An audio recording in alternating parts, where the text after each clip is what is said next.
Hoşgörüden yani UNESCO'nun hatırlatmasına gerek yok. İslam'ın temelinde, İslam'ın ana kaynağında hoşgörü var zaten. Efendimiz Aleyhisselatü Vesselam'ın hayat tarzında tamamen hoşgörü görmek mümkün. Örnekleriyle mümkün. Hoşgörü dediğimiz, musamaha ne demek dediğimiz, farklı görüş ve davranışlara tahammül etme demek. Önemli olmayan hata ve kusurları bağışlama anlamına gelmektedir. Efendimiz Aleyhisselatü Vesselam'ın hadis-i şeriflerinde buyurduğu La yu'minu ahadukum hatta yuhibbe li ahihi ma yuhibbu li nefsihi. Sizden biriniz nefsi için sevdiğini mümin kardeşi için sevmedikçe iman etmiş olamaz düsturuyla bize bu konuda iyi bir örnek göstermektedir hadis-i şeriflerinde. Aynı şekilde Efendimiz Aleyhisselatü Vesselam bir hadis-i şeriflerinde buyurur ki Allah'a yemin ederim ki sizler iman etmedikçe cennete giremezsiniz. Birbirinizi sevmedikçe tam iman etmiş olamazsınız. Yaptığınıza birbirinizi seveceğiniz bir şey öğreteyim mi size buyuruyor.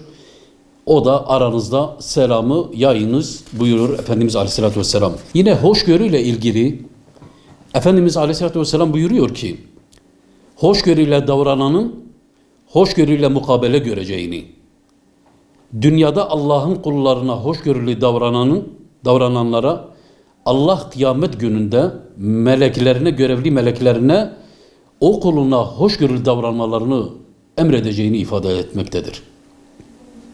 Peygamberimiz Aleyhisselatü Vesselam çok hoşgörülü bir insandı.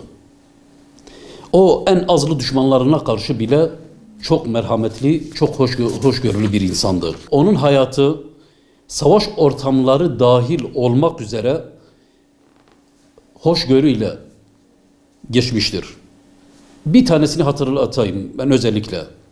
Akrabalarını İslam'a davet etmek için Taif'e gittiği zaman maalesef Taif'te Efendimiz Aleyhisselatü Vesselam'a atılan taşlarla ayakkabısına kadar kendisi kanlar içinde kalıyor. Cebrail Aleyhisselam Efendimiz Aleyhisselatü Vesselam'a gelerek buyuruyor ki Cenab-ı Allah'ın selamı var. İstersen şu tepeye Taif halkının üzerine, şu dağları Taif halkının üzerine yıkacak diye Efendimiz'e söylerken Efendimiz Aleyhisselatü Vesselam hayır diyor, bunu kabul etmiyor ve ellerini açıp şu duayı yapıyor.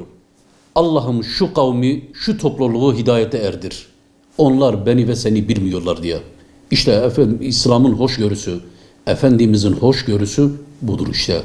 Hoşgörüyü gerçek Efendimiz'in hayatında aramamız lazım. Elbette ki bazı kötülükler hoşgörülü bir şekilde makbul görülebilir, affedilebilir olanlar vardır. Suçlu şahsın bir daha o suçlu işlemeyene dair samimi pişmanlık duyması halinde hoşgörülü davranmak, onu affetmek, cezalandırmaktan daha evladır. Fakat suçlunun böyle bir nedamet göstermediği durumlarda affetmek fazilet olmaktan çıkmaktadır. Hazreti Ali radıyallahu anh buyuruyor ki Efendimiz Aleyhisselatü Vesselam'ın kılıcının ucunda şu ifadeyi görmektedir.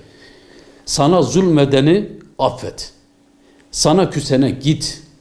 Sana kötülük yapana iyilik yap.